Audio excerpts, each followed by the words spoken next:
ஸ்ரீ குருப்யோ நமஹ.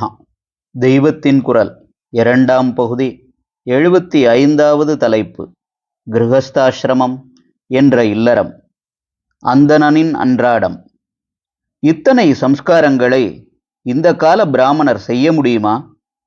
செய்ய முடியாததை சொல்லி என்ன பிரயோஜனம் என்றால், முடியும் முடியாது என்று நானே பிரித்து கொடுத்துவிட்டால் அவர்கள் முடியாது என்ற லிஸ்டை தாங்களும் நீட்டி கொண்டு போய் எதுவும் செய்யாததாகி விடுமே என்று நான் யோசிக்கிறேன். அதனால் இப்போது முடியுமோ முடியாதோ, பிராமணர்கள் ரிட்டையர் ஆன பிறகாவது அப்புறமும் எக்ஸ்டென்ஷன், வேறு உத்தியோகம் என்று பறக்காமல் அவர்களுக்கான எல்லா அனுஷ்டானங்களையும் செய்ய பிரயத்தனம் செய்ய வேண்டும் என்ற அபிப்பிராயத்தில் சொல்கிறேன். சாஸ்திரம் பிராமணனுக்கு போட்டு தந்திருக்கிற தினச்சரியை, டெய்லி ரொட்டீன், அன்றாட அலுவல் என்னவென்று சொல்கிறேன். ரொம்பவும் கடுமையான ரொட்டீன் தான். சூரியோதயத்துக்கு 5 நாழிகை 2 மணி முன்னதாகவே, அதாவது 4 மணிக்கே எழுந்துவிட வேண்டும். பஞ்ச பஞ்ச உஷத்காலே என்பார்கள்.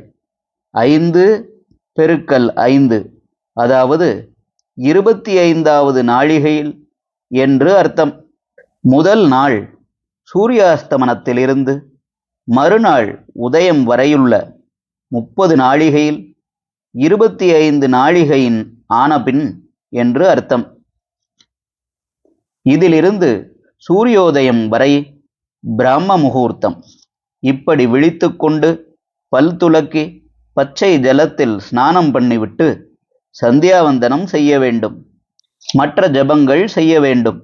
ஔபாசன அக்னிஹோத்திர ஹோமங்களை அடுத்ததாக செய்ய வேண்டும். இது தேவ யஜ்ஞம். அப்புறம் பிரம்ம யஜ்ஞம், அதாவது வேத அத்தியனம் பண்ணுவது. இதில் சில தர்ப்பணங்களும் பண்ண வேண்டும். சில சூத்திரக்காரர்கள் இதை பிற்பாடு செய்கிறார்கள். ஒரு பகல் பொழுதை, அதாவது காலம்பர 4 மணியிலிருந்து ராத்திரி 8 மணி வரையுள்ள 16 மணியை 8 பங்காக்கினால் இதோடு ஒரு பங்கு முடிந்திருக்கும்.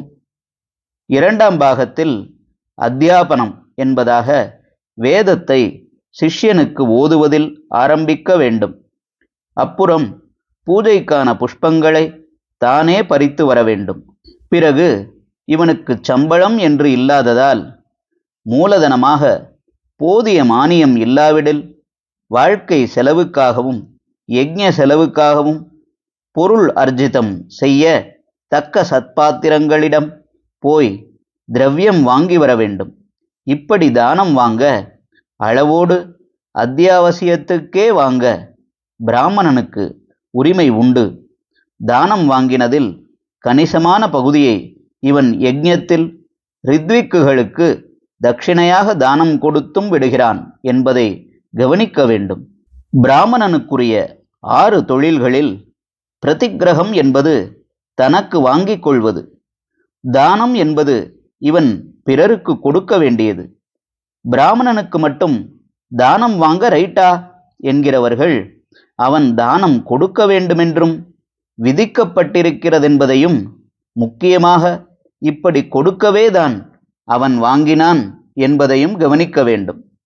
அது தவிர இனி சொல்லப்போகிற ஆதித்ய பூத யஜ்ஞங்களாலும் இவன் தாத்தாவாக இருக்கிறான். இப்படி ஒரு நாளில் 2ஆம் பாகமும் 3ஆம் பாகத்தில் கொஞ்சமும் ஆகியிருக்கிற போது மாத்தியானிக ஸ்நானம் பண்ணினால் உடனே மாத்தியானிக சந்தி செய்ய சரியாக இருக்கும். அப்புறம் பித்ரு தர்ப்பணம் முதலியன. பிறகு பூஜை, நெருப்பிலே பண்ணும் ஹோமம், ஜலத்தால் பண்ணும் தர்ப்பணம், பஞ்சேந்திரியங்களால் நுகரப்படும் சகல வஸ்துக்களையும் ஈஸ்வரார்ப்பணம் பண்ணுவதான பூஜை என்ற 3ம் செய்யப்பட வேண்டியவை. பூஜையோடு 4ஆம் பாகம் முடிந்து பகல் 12 மணி ஆகியிருக்கும். ஹரஹர சங்கர, ஜெய ஜெய சங்கர. தெய்வத்தின் குரல் மேலும் ஒலிக்கும்.